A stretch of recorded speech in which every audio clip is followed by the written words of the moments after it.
welcome to Literature Hunters. Hi, welcome to Literature Hunters. I'm Han Velsing. This is my assistant, Jackie Seward. We're here at the Stoker estate to visit the mausoleum of a great man in literature history, the writer Bram Stoker.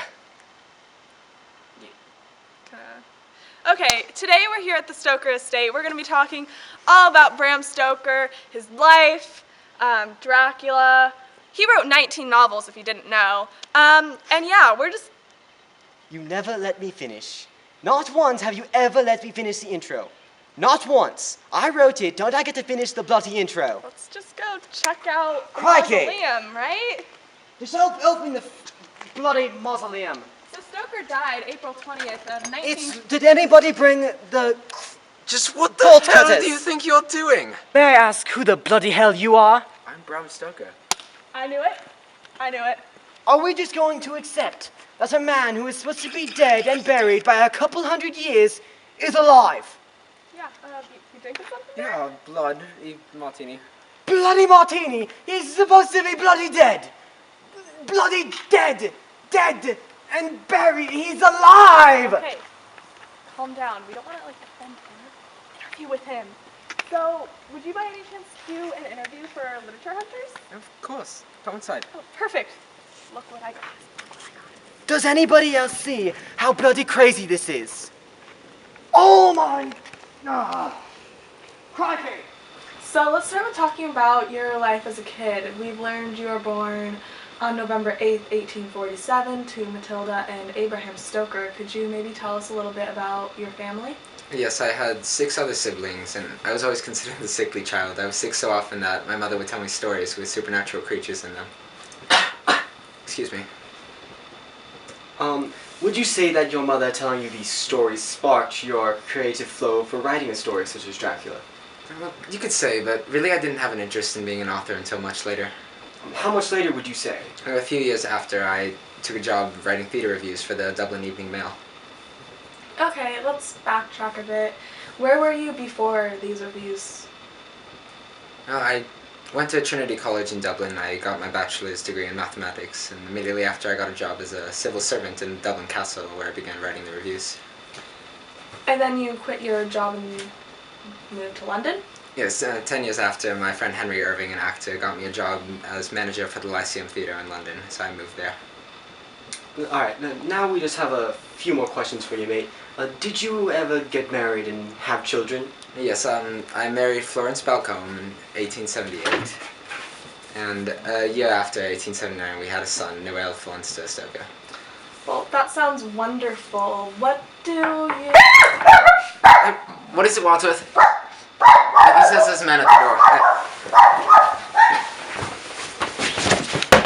Hi, delivery for one Bram Stoker. Of what? Let's see. Epistolary literature. Epistolary literature is any story or novel that is told through many different letters, diary entries, or newspaper clippings.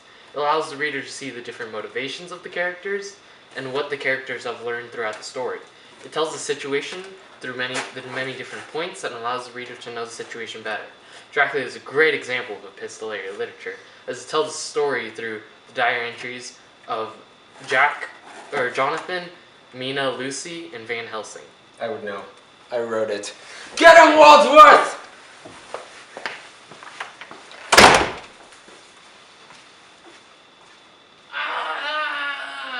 Who is at the door, Mr. Stoker? Dinner.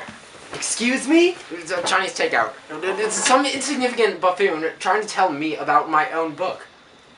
Oh, well... I can understand people trying to do your job for you and explain things and interject in things that they do not understand.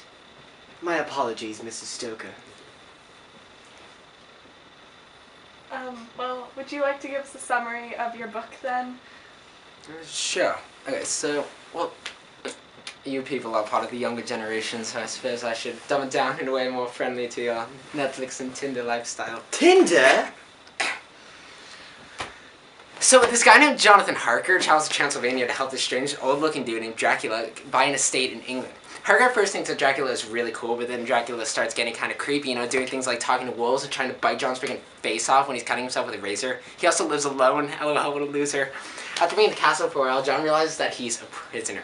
So one evening, John tries to escape, then is almost about to have a three-way and be devoured by these 3 vampire ladies. But Dracula tells him to stay the hell away from John and that, he's his property, And he feeds them a kid, WTF. So John finally escapes, but then he comes out with this weird brain fever because, all, the Dracula stuff, so he stays in Hungary for a while.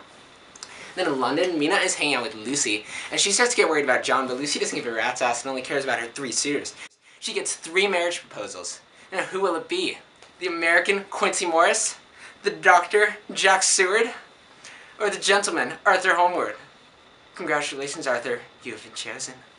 Meanwhile, Dracula has arrived in England in the form of a wolf, and Renfield, a patient Dr. Seward, keeps eating bugs and stuff and constantly says, "Master is coming soon, Master is coming soon." And Lucy starts acting really weird and starts losing a lot of blood, so Dr. Seward calls in his friend Van Helsing to see her. Van Helsing realizes that there's a vampire involved, what? And tries to give Lucy some blood transfusion. She dies, she becomes a vampire in her tomb, they go to her tomb, they stab her, and she dies again. And Mina marries John in Budapest, how cute. And then they come back to England. Harker, Van Helsing, and the others, they want to kill Dracula. So they, they leave Mina in Dr. Seward's office and go vampire hunting on their own.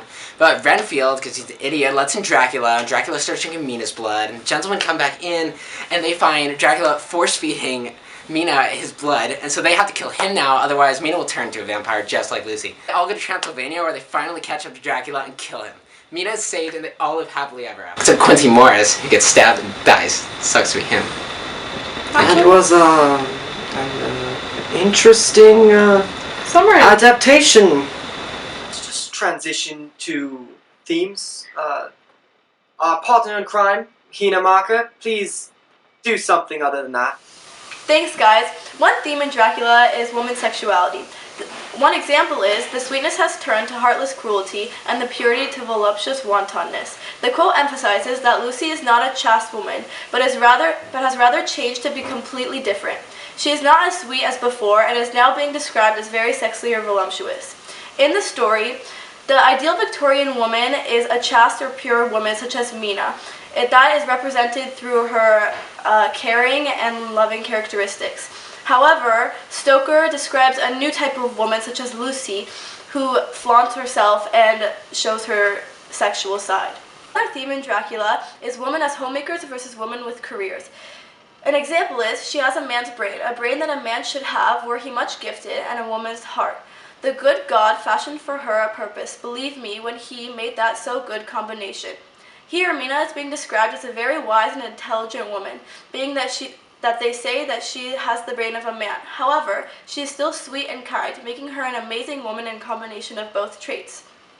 During the Victorian era, a woman's usual life consisted of getting married, staying home, and taking care of children. However, Stoker takes on a new role of woman and represents this through Mina, as he shows how women began to work and take on other jobs rather than staying home. And technology versus religion. An example of science is, looking fixedly at her, he commenced to make passes in front of her, from over the top of her head downward, with each hand in turn. Mina gazed at him fixedly for a few minutes, during which my own heart beat like a trip hammer, for I felt that some crisis was at hand. Gradually her eyes closed and she sat stock still. In this, Van Helsing uses a new form of science called hypnosis. In addition to hypnosis, Stoker also incorporates blood transfusions, which were a new form of medical science which were used to treat ill people. In addition, example of religion is, and now, my friends, we have a duty here to do. We must sterilize this earth, so sacred of holy memories, that he has brought from a far distant land, for much fell use. He has chosen this earth because it has been holy. In this, we see that even though there are new scientific methods, the group still uses traditional religious ways to fight off Dracula. So sorry about that, folks, but it appears that we have lost communications with Hina Marker, so I'll be filling in for her. Hi, I'm Jamie Redmeadow, and these are the rest of the themes of Dracula. One example of immigration is the mouth, so far as I could see it under the heavy mustache, was fixed and rather cruel-looking, with peculiarly sharp white teeth. These protruded over the lips, whose remarkable ruddiness showed astonishing vitality in a man of his years. For the rest, his ears were pale, and at the tops extremely pointed. The chin was broad and strong, and the cheeks firm though thin. The general effect was one of extraordinary pallor. This quote identifies the response of Jonathan to Count Dracula and gives us an insight to British responses towards foreigners. Immigration is a big part of Dracula, as the Count moves to England and then back to his homeland. But also Quincy Morris is from America, so several characters are immigrants from other countries, though their motives for going to England are very different. And last but not least, monarchy versus democracy. An example of this in chapter 13 is, he paused a moment and went on solemnly, "Friend John, there are strange and terrible days before us. Let us not be two, but one, that so we work to a good end. Will you not have faith in me?" Now here we see Van Helsing emphasizing the unification of the group and how they need to work together for their common goal of trying to save Lucy at the time. Thank you so much for allowing us to interview you in your home. It was an honor to meet the real, in the flesh, Bram Stoker. Oh, a dead man. A bloody dead man. I just appreciate that people like you still care about people like me. Of course. And now we're going to hear a few words from one of our viewers. Hi, I'm Becky, and I wanted to talk about how Dracula has impacted modern culture. Okay, so Dracula is like the most portrayed literary character in the world. He's been in 30 films and 15 stage productions are based off of Stoker's novel. I mean, come on, if that isn't enough, he has been portrayed more than 270 times, feasting off against other icons such as Sherlock Holmes and Doctor Who sucked by the way. And his rival, Van Helsing, is like the model of future vampire hunters. Dracula has also illustrated our fear of the other. The concept of a foreign, unfamiliar figure invading our world is like totally a part of Western culture. And that's why there's no surprise that American comics during the World War II era showed Nazi vampires, which showed the fear of Hitler invading our country. The James Bond franchise was also following the same pattern. Most of the British heroes' villains are Eastern, aristocratic, power-hungry people. And then there's Alien, reminding us heavily of Dracula as a group of people uniting against a foreign monster. And most of all, we cannot forget Twilight! Twilight! Mr. Stoker, you should calm down. Director, why would you let this bloody girl talk about Twilight when we're talking about real literature? I mean, seriously. Get out of my house! We should leave! We should leave! Bloody hell! Oh no!